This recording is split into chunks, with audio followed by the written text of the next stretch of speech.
in the Nexus. Like old times. Like old times, Ballistix was able to take a win at least there. It was a tough game. Early game was lost, mid game was lost, late game looked impossible, but they were able to make the call to get the fort, to get 20, to force the fight with the wind tunnel in the top lane, punishing the greedy play that we saw out of Tempest. They were taking the shrine with one member while also pushing the keep wall to hope to use that Punisher with the 20 advantage they had to end the game. They could have tried to collapse onto the members of Ballistix and fight them 20 versus 19 while they were killing the fort, but they hid the rotation well. It was there were definitely some like things that both teams could have done differently, not even better, but differently. But it all worked out for Ballistix. They put a point on the scoreboard, and let's see how they continue to draft. Like, will we see some more? Will we see more broader picks for SC? Will SDE get the fall stat again? Because I think it's a super strong pick right now. Or are we going to see more of the same? That's the big question for me. It depends on the battleground first, and then but we did see some hints that what they were trying to do actually made sense, and it did work out gladly for Ballistix. Maybe their plan all along in that game was to let's soak for 20. I think that's pretty optimistic. No, we knew from the ban picks that they couldn't really fight, even post 10 till 16. They were not even contesting shrines too much. They were basically contesting to maybe just find holes, but they were lower in numbers because Tempest always had the better positioning before that happened. How do you contest against an Alexstrasza, Greymane, Maiev with Sony ETC frontline with that comp? Like, you can't. So I'm glad they like you said, like, avoided that. Their map pick will be Tomb of the Spider Queen, actually, so kind of changing it up a little bit here. Surprising to me, as you mentioned earlier, that they don't take us to BOE. I think that would be a wise map pick, given that it's Hanzo's best map. Could just be taken away from them, so risky in that sense. It's also Tracer's best map, but will be the Tomb.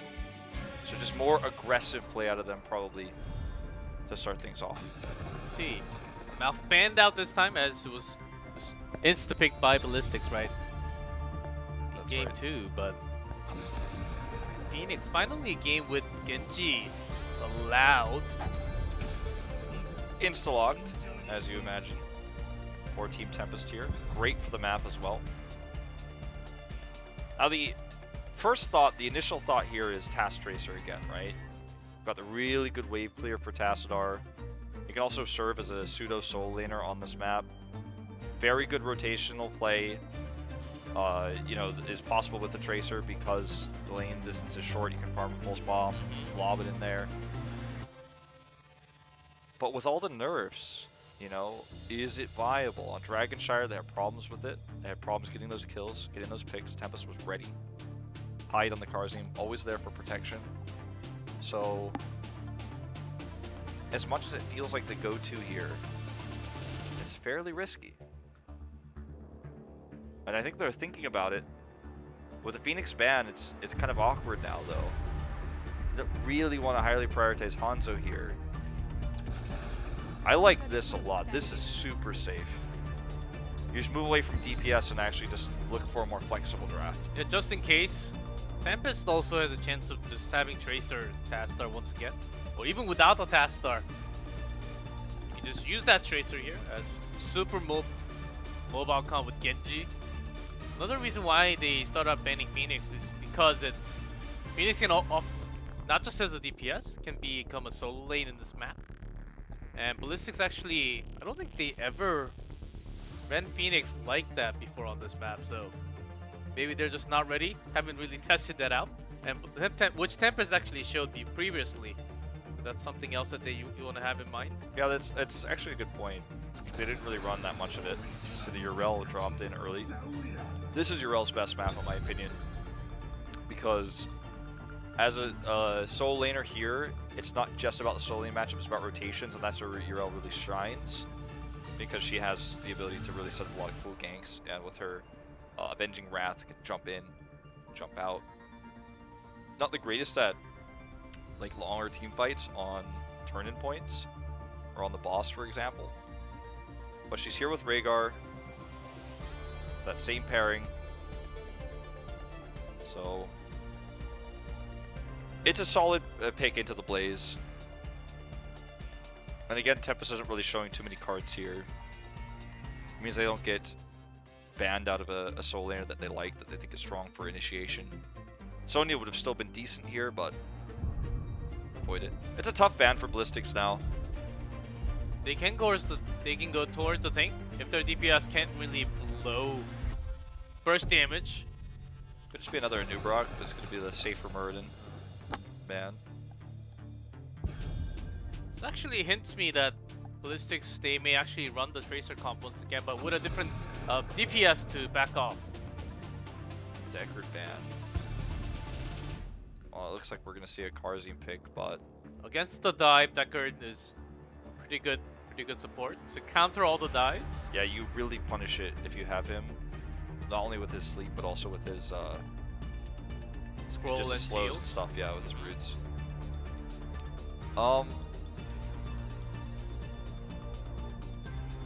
I still just I can't really get behind the Chast Tracer here. Rhaegar's just so good at shutting that down. I'm trying to think of what else would really make sense here. Like the Deckard also empowers Li Ming and Jaina. So those are two other DPSs, the mages that are available that SDE can run in this setup. Lunara is also not too bad. Yeah. Especially against Genji. Genji, Rhaegar, Rao. And does have the bunker escape as well. Some quick movement speed. You can reference Quagnix here, that's fine. He's a good Lunara player. The Uther comes in as the pick instead. That gives a soft counter to Genji's mobility with his Hammer of Justice. Hammer of Righteousness versus Hammer of Justice here. Just two paladins duking it out. Guys, no Asmodee, please. On this map, I know it makes sense, and we had lots of brawls. Hey man, the rework though. Come on. Come on. Not gonna say anything. There's been a lot of analysis of that rework. I won't talk about it yet either, but when it becomes live, we can talk about it a little bit more. So obviously for Tempest looking for a tank here, the Anubrock is great versus Uther. And you know, alternatively, there's not a whole lot of other options. There is a chance that they actually have Iro as the tank, and they can back it up with another bruiser sort of lane. It's possible. It'll be the Anubrock instead, though. Just the perfect pick against the Uther. They have Li Ming for consistent damage, and also the ability to deny turn-ins. So for Ballistix, the final pick is their secondary DPS. It's going to be SDE's hero. So double support Hanzo is a possibility. I prefer it to the double support Tracer. If they want to go Tastar here, it's an option, but you may just be looking towards something like a Jaina. Phoenixes would be ideal. That's not possible. And the other option is the Falstad, right? You're looking at basically Falstad, Jaina, or some sort of secondary support for the most part here. Tychus was the old school way, but I don't think that is going to work with Uther against the dive composition with Genji, Anubrock, Urel. It does seem very tough against, even with a Falstad. Oh god, they go for it though. It's going for the comfort picks. Not a bad choice against the ones. Against really high HP ones. I mean, yeah, it's like Urel is one of the tankiest soul laners in the game, and Anubrock is obviously going to be a target you want to burn down. So with those tanky front lines, it works well. And for looking for team fights, the Odin is going to be quite useful against this composition. It can help keep you alive against Genji and Anubrock when the dive comes through. Urel kick. Did you believe? It says, did you believe? No, I personally did not believe that we were going to see too many heroes. Maybe just once in the series, but we already have the second one on our hands. Yeah. Well, we're going to head into this third game now. Tomb of the Spider Queen. Tough to have high expectations for the draft of Ballistix. I like the start. But they are the team that does the best what they... With their comfort picks, yes, and they're literally the two best heroes for SC and SDE are the Hanzo and the Tychus, respectively. So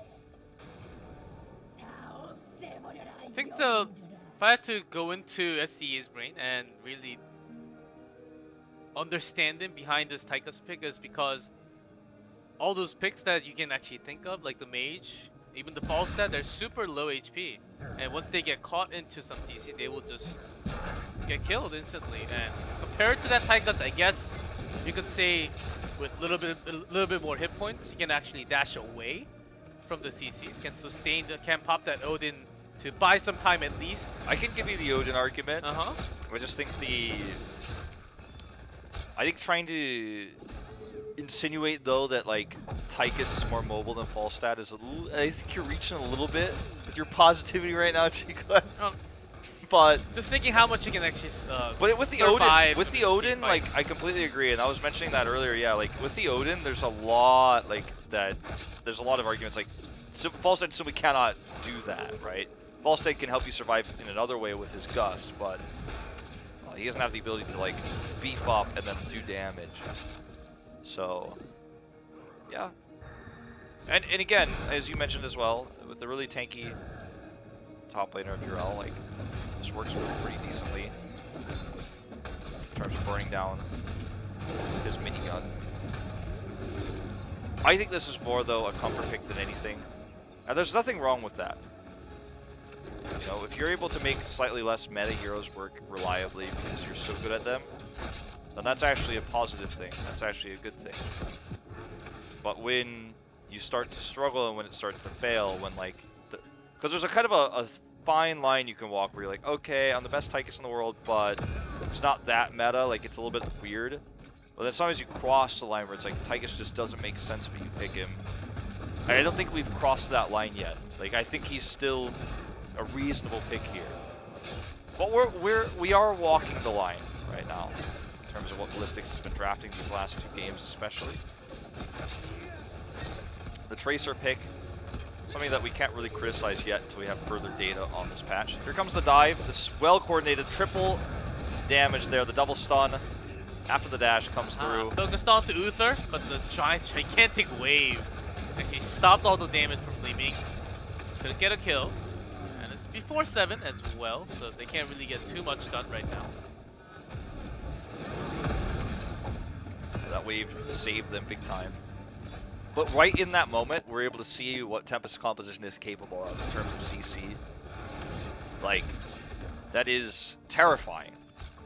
The dive with the Nubra Genji, when the stuns, both stuns hit, the Burrow Charge and the Impale. It's a deadly combination.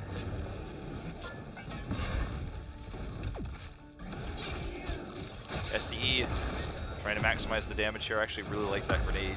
They're actually going to get a really good trade out of this, even getting the stun there. So, very well played, but don't want to overextend. Playing Urel, you really have to get a feel, and I have a lot of experience on her. Just having skill shots, what to charge up and when to use the skill, and when to activate the trait as well. It's actually super hard.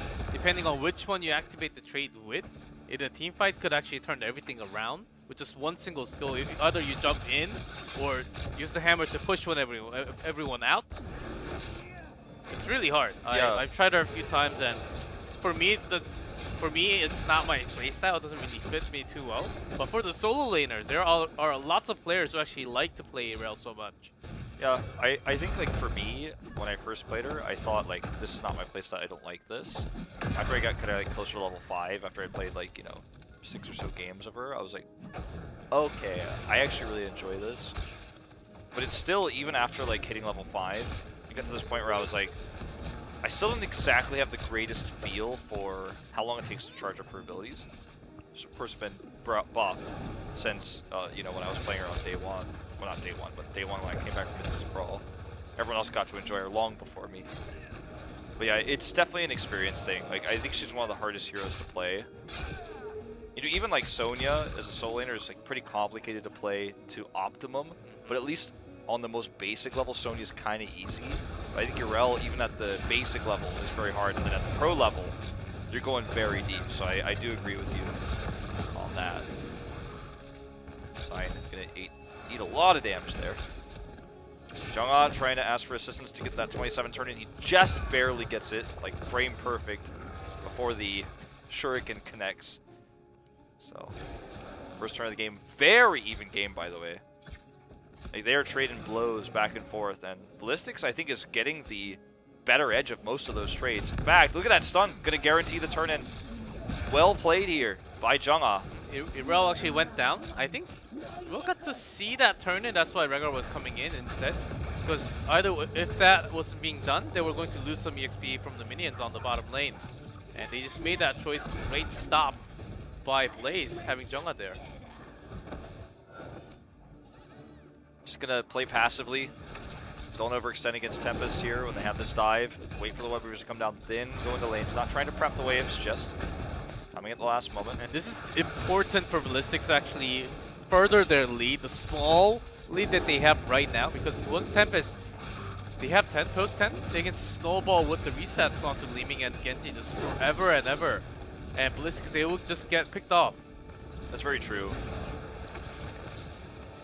You know, with the Leeming pick as well, like, Tempest has a lot more safe siege with their web weaver pushes than Ballistix has, because obviously Tychus has very low range, and Hanzo, even with his range, has to, as you can see here, like, he's struggling to get this final blow off onto this cannon tower. He does, with the help of SDE, end up getting it in the end, excuse me. Leeming is going to be a little bit safer at that. But they get the 10 first. They want to try to force a team fight if possible in this tiny window. That would be ideal, but I don't know if they're going to have that opportunity because Tempest is really playing passively now. Urel's going bottom solo. That 10, and Bliss's shield thrown on Hyde, looking for his life, running away. Look at that scatter damage. Oh, the auto's going to get him. Nicely played here by SC. And right before 10, he makes it happen. Urel goes down to soak for 10, so she wasn't there to help peel. Great grenade there as well from SDE. Look, the guy is, I think, unequivocally the best Tychus player in the world. And he shows it consistently. So they get the pick. A little bit tunnel vision for a moment there, though, did not prevent the turn in. They were trying to further the lead in terms of soak. Let's see how much impact Leeming has here. As you can see, they have a wave disadvantage. Ballistix had the advantage when the web weavers came down because they were winning the map control, whereas Tempest is currently recovering. So it's going to be tough to get as much damage done. What's tough was going to get an easier kill if that arrow, storm arrow actually connected before. But sometimes it's hard to connect everything in together, even with the Blessed Shield. I know as a Hanzo main, how many times I've missed personally. I mean, when pro gamers are missing, like, don't blame you know SC. it's hard. Don't blame SC. I will never blame SC when he's on Hanzo. I know. You do no wrong. Him, Rich, and Poik, I'm like, give him a Hanzo, like, it's going to be a bad time for the enemy team. There are no such things as mistakes for those 3 Hanzo players in my mind. I do believe pops in Iron Skin Ooh, a little bit too. Good Blessed Shield, but look at that Ancestral timing. And now Ooh, SE used his cooldown wrong. Divine Shield saves him, though. Right before the cocoon. Great timing from Lockdown, X-striking him, though, and that's going to be the kill. Hula gets the next target. Lockdown once more. He's Iron diving Skin in. Does come back in time, but with that sustain, they do manage to survive. That was a crazy dive onto the fort. Yeah, that was a pretty aggressive E forward from SDE. He needed Odin and Divine Shield to survive it. It just still wasn't enough with the X-Strike. What did you say, Wolf, about the best Tychus in the world? Look, man, he made one mistake. I thought they don't make mistakes. I thought that's what you said. There's no such thing as mistakes for those 3 Hanzos, Rich, SC, and Poik, okay? If SC jumped over the wall in and died, I would have said it wasn't a mistake. But in this case, you know, for SDE... I love you anyhow. Sometimes I doubt you, G-Cliff. Alright. Well, this is going to be pretty swiftly dealt with the mid-web weaver, but they can't really engage during this moment, so they have to be careful. Lockdown does dive in, Blessed Shield, and the burst! Oh my goodness! Look at that burst and teamwork, CC. For my next trick, I'll make this Genji disappear. Died in less than 2 seconds there in that fight. For a second, I thought, ooh, he's actually surviving, not really going over the wall, just standing there waiting for the damage. Nope. When you try to test Ballistix, that's what happens. They are a team that was always most famous for their safe playstyle. That's why they were called essentially the No Fun 5 in Korean, and also the punish play they were famous for was very frustrating to play against back in 2016 and the early parts of 2017, because they would never really make moves themselves. They would just wait for opponents to try to dive on them, and in the dive meta during that time, like, they were the only ones who weren't really running dive, and they were countering it. And this feels like one of those situations where you feel like Genji's got so much mobility, he's going to kill someone, get the dash reset, then he gets Blessed Shielded, gets stunned by the Uther hammer. Then you feel bad in those moments. Ballistix just punished him instantly. Lockdown just standing right there. Seems like he was waiting for his death. Maybe just trusting his mechanics, just knowing that he has extra again agility. Nami soaking damage, but that's only lasting for not for such a long time. Yeah. And in terms of this game so far, Laming not really being the best tool for them, because you can't really dive in with Genji. And You have to have wave control in order to make that happen. yes, so they're focusing on Hanzo. Okay, there's See, the with the grab burrow. off the Uther, but X-Strike comes in. Divine Shield was available. It looks like he just couldn't cast it in time. He couldn't click fast enough. It's going to be used on a Johanna here. That's just going to delay the inevitable. That's going to be a double kill.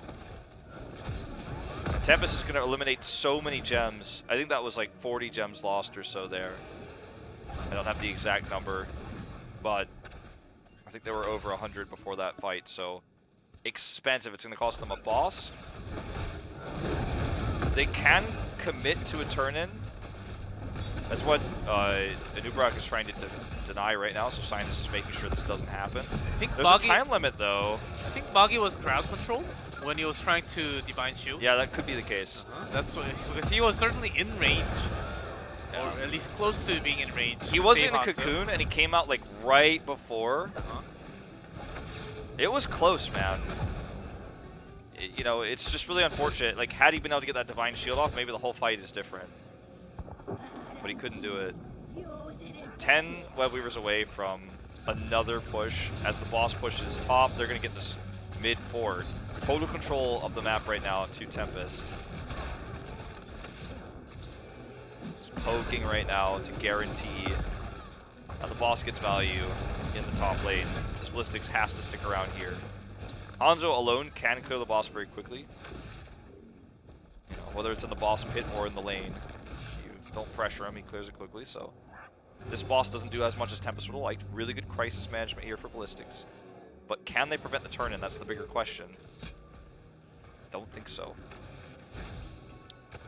So you think Genji's getting the final one? Yep. Got the turn-in, and this is pre-16, so Ballistix, they couldn't even come near the gems.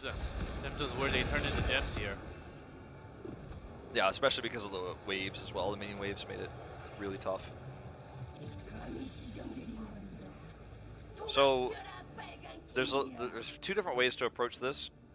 One is to all in mid, so you get the most experience, and then try to force a keep wall down, which means Ballistix either has to defend the Liveries, which are heading directly to keep walls, or defend your push. But like, I think if you push mid like this, I'll just say you could either do that or move to the sides. But if you push like this and keep experience in all lanes, worst case, you get the mid keep wall and a ton of experience.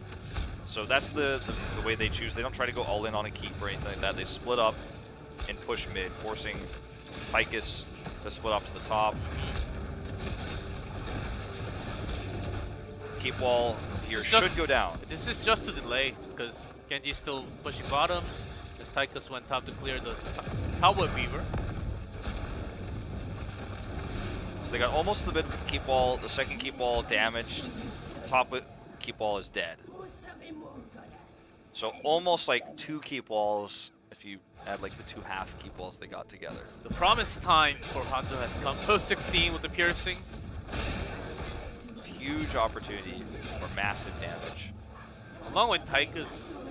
So even though it's actually some burst skill damage along with lots of quick basic attack damage with the minigun, still it doesn't look like the burst where we just saw Lockdown just blown up. Could be something similar that could happen to even a Nubarak now post 16. They are going to look to get this turn in. No one can prevent STE from tossing in. It is going to happen. This Web Weaver push will be mostly a defensive one. Like, it's hard for them to actually push hard with this. In terms of the waves right now, it's going to be all on red side of the map. Tempest is going to push out top. Poking mid as well. As long as they don't overextend, they can continue to further the lead here. Like, the basic bottom line here for Tempest for this defense is if nobody dies, we're still ahead. They can't prevent the support from going down. That will happen. So that's going to help them catch up a little bit in experience. Still full level down, but narrowing the gap. Going to commit to the keep wall, doing the same strategy that we just saw Tempest do. Commit everything mid. Force other members off to the side. I love how Tempest is having 3-2 and no one at top because they actually had a bad wave at the bottom. Yep. Which meant that Wave was going to come earlier. And the top one just getting to the fort now, and they have a lot of time to work out here. Odin does pop. They might get the first keep of the game here if this fight doesn't go well for Tempest. We see the X-Strike used defensively here. Not a good look for Tempest, in fact. But we were just now going down, and they used that X-Strike Heroic, which is one of the tools they need to dive the backline and kill SC. SDE, as you say, he's still like very healthy. Still do have the bunker as well, so I thought they were going to pressure in a little bit more into the keep. I think there was more than half HP gone already in the mid keep. They saved the keep. They are staying. They can't do that for such a long time because Tempest, they're looking to dive in the Nubarak side. From the side, does catch Hanzo. Okay, got cleansed there. Bunker has to be used. He's Boom! dead. From good, just from the side. The flanking in, the reset is coming. Okay, he wants more. He does not hit with his mirror ball there. Jung-Ah gonna suicide onto, well, maybe I thought he was gonna try to go grab the keep. Divine Shield self-cast here for Ballistix. Magi gets the mount off. And he might actually escape. Urel's on the chase. Meanwhile, this is gonna be a dead SDE. 3, 2, 1. Magi, does he get out here? Does he have Avenging Wrath? He does. But I think Magi gets out. The wall. Break the wall! Oh, so close! He broke the wall with the Wave of Force. He almost got that kill through there. Or sorry, it's not the Wave of Force, after the wall was broken. Yeah, after the wall. The repulsion actually didn't really bring him in range too far for him to actually get a kill. So, but they still do get the keep. So they get their mission done. They have get 20. Yeah. And the boss is up. So perfect time for them to actually do everything. Yeah, with the boss going straight to the core, this could be a core call. Ballistix doesn't have enough time to soak for 20. Look at the bot wave. There's no way they can get experience from bottom lane. And mid is like their only chance to get experience. And it's not going to be enough for 20 with the 7 minions that are being killed currently by Hooligan. Respawn's coming through. So at least have 5 for this. As you can see, they're desperately trying to go with the bot wave and try to get the wall down and get the camp. This camp may get them eventually 20, but uh-oh, Jung-Ah's caught. Gets out of the bunker actually early. That was really smart, but I don't know if it's going to save him. We'll save him for now. That was really clever because he knew that everyone was timing their cooldowns for the bunker. He just comes out early. Has to pop everything. No bunker. Means that they have to delay the small stage. Still 19 right now. Yeah, and the bot fort is taking damage from those giants, which will help them get 20, but it's not ready yet. Delaying. Ooh, Divine Shield to cancel that cocoon, but it means he doesn't have the Divine Shield, so double-edged sword here in a way here for Ballistix. Lockdown is going to eat the Ancestral. Keeping them alive. They're going to put out some DC, but the Horror is getting hit by the boss and the teammate of Tempest. They're just going in, diving in. No kills to follow up, and Genji's putting out the maximum. The boss does go down, but they have too much damage here. Ballistix is desperately trying to clean them up. They're going to get the kill onto Rhaegar. X-Strike here committed earlier in the fight. Lockdown closes it out. Just vanilla there with his main abilities as Tempest will go up 2-1 in this best of 5. I mean, they had the early game control. And they were actually getting pushed starting at post 10. Ballistix with their when they had so much poke with Tychus after they got the kill onto Lockdown, who actually overextended. They stayed there way too long. They started get their momentum on until about 18. But Tempest, they had the macro control entirely. They got the first boss and the even second one. When they were just slowly just catching them off guard. Good, just flanking from the side with the leaving to start off. Hanzo is gone from that moment. It's off to the chase. I have to feel like the Tychus pick was just not good enough. Let's take a look at his stats. Yeah. I actually liked it. It was actually quite refreshing to see that Tychus, even though I'm not saying it was the best Tychus, best pick for the map for Ballistix. I think it was one of the better choices they could have done. Why though? Why do you think it's a better choice? Because they can't do anything else right now. And I know my mic is too close, but I will work on that, guys. So that's the thing, like, the fact that, and that's kind of what I'm trying to highlight here, is sure, like, it's one of his best heroes. In fact,